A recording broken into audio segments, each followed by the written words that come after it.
ഓം നമോ ഭഗവതേ വാസുദേവായ. പ്രിയ സജ്ജനങ്ങളെ, എല്ലാവർക്കും നമസ്കാരം. സത്സംഗവേദിയിൽ നമ്മൾ ശ്രീമദ് ഭഗവത്ഗീതയിലെ 18-ാം അധ്യായമായ മോക്ഷസന്യാസ യോഗത്തിലെ 17 ശ്ലോകങ്ങളാണ് പൂർത്തിയാക്കിയത്. ഇന്ന് നമുക്ക് 18-ാമത്തെ ശ്ലോകം നോക്കാം. ജ്ഞാനം ജ്ഞേയം പരിജ്ഞാതാ ത്രിവിധാ കർമ്മചോദന കരണം കർമ്മ കർത്തേതി ത്രിവിധ കർമ്മസംഗ്രഹ.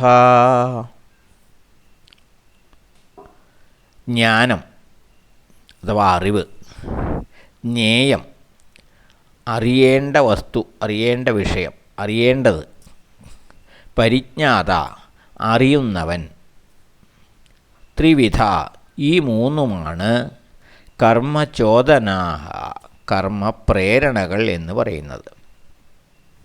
കരണം അതായത് ഉപകരണങ്ങൾ, അതായത് ഇന്ദ്രിയങ്ങൾ, കർമ്മം അഥവാ പ്രവൃത്തി, കർത്താഹ കർത്താവ് അതായത് കർമ്മം ചെയ്യുന്നയാൾ.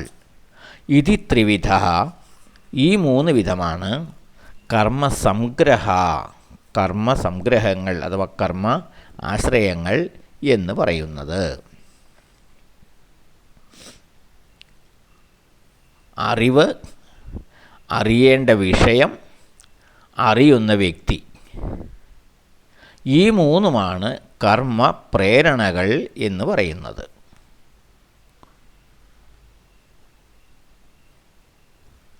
ഇന്ദ്രിയങ്ങൾ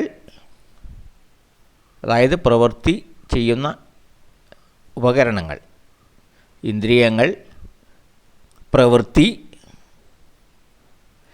പ്രവൃത്തി ചെയ്യുന്ന വ്യക്തി, ഈ മൂന്നുമാണ് കർമ്മസംഗ്രഹങ്ങൾ അഥവാ കർമ്മ ആശ്രയങ്ങൾ എന്ന് പറയുന്നത്. ഇതാണ് ഈ ശ്ലോകം പറയുന്നത്. എല്ലാ കർമ്മങ്ങൾക്കും 3 പ്രേരകങ്ങളുണ്ട് എന്ന് പറയുന്നു. ജ്ഞാനം, ജ്ഞേയം, ജ്ഞാനി. അതായത് അറിവ്, അറിയേണ്ട വിഷയം, അറിയുന്ന വ്യക്തി. ഇന്ദ്രിയങ്ങൾ, കർമ്മം, കർത്താവ്. ഇവയാണ് 3 ഘടകങ്ങൾ.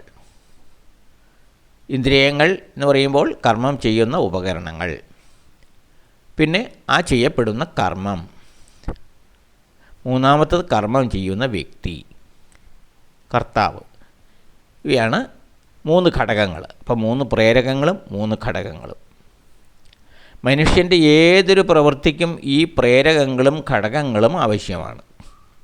ഒരു പ്രവൃത്തി ചെയ്യണമെങ്കിൽ അതിനൊരു പ്രേരണ ഉണ്ടാകണം, അഥവാ ഒരു പ്രചോദനമുണ്ടാകണം, ഉള്ളിൽ നിന്നും ഒരു ആഗ്രഹം ഉണ്ടാകണം. ചെയ്യാൻ പോകുന്ന പ്രവൃത്തിയുടെ സൂക്ഷ്മരൂപമാണ് അഥവാ സൂക്ഷ്മമായ ഒരു രൂപരേഖയാണ് ഈ പ്രചോദനം എന്ന് പറയുന്നത്. ആദ്യം ഈ പ്രവൃത്തി മനസ്സിലാണ് ഉരുത്തിരിയുന്നത്. ആദ്യമായി വിചാരം, വികാരം, ഇച്ഛ എന്നീ പ്രക്രിയകളിലൂടെ ഈ ചിന്ത കടന്നു പോകണം. അപ്പോഴാണ് ആ ചെയ്യാനുള്ള കർമ്മത്തിൻ്റെ ഒരു രൂപരേഖ മനസ്സിലുണ്ടാകുന്നത്. അതിൽ നിന്ന് കർമ്മം രൂപമെടുക്കുന്നു.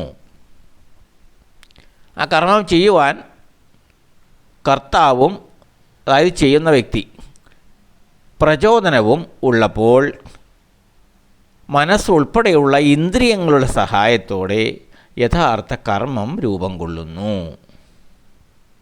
ഇപ്രകാരം കർമ്മത്തിൻ്റെ എല്ലാ ഘടകങ്ങളുടെയും ആകെത്തുകയാണ് കർമ്മസംഗ്രഹം എന്ന് പറയപ്പെടുന്നത്. ഉദാഹരണത്തിന് കിണർ കുഴിച്ച് ജലമെടുക്കുന്ന ഒരു കർമ്മം, ഒരു പ്രത്യേക സ്ഥാനത്ത് കുഴിച്ചാൽ ജലം ലഭിക്കുമെന്നുള്ള ജ്ഞാനം, അറിവ്, അതാണ് ജ്ഞാനം എന്ന് പറയുന്നത്.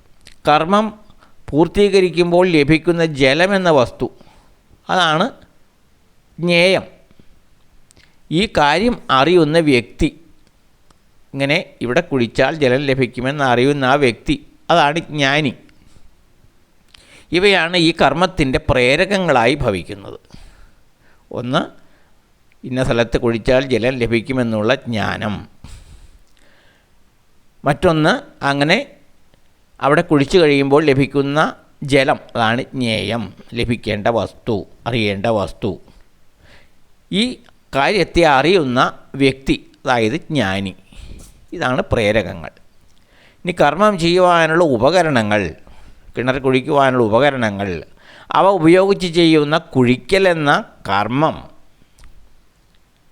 ആ കർമ്മം ചെയ്യുന്ന വ്യക്തി, കർത്താവ്, ഇവയാണ് അതിൻ്റെ 3 ഘടകങ്ങൾ അഥവാ കർമ്മസംഗ്രഹം എന്ന് പറയുന്നത്. കർമ്മത്തെ പറ്റിയുള്ള കാര്യങ്ങളാണ് ഭഗവാൻ പറയുന്നത്.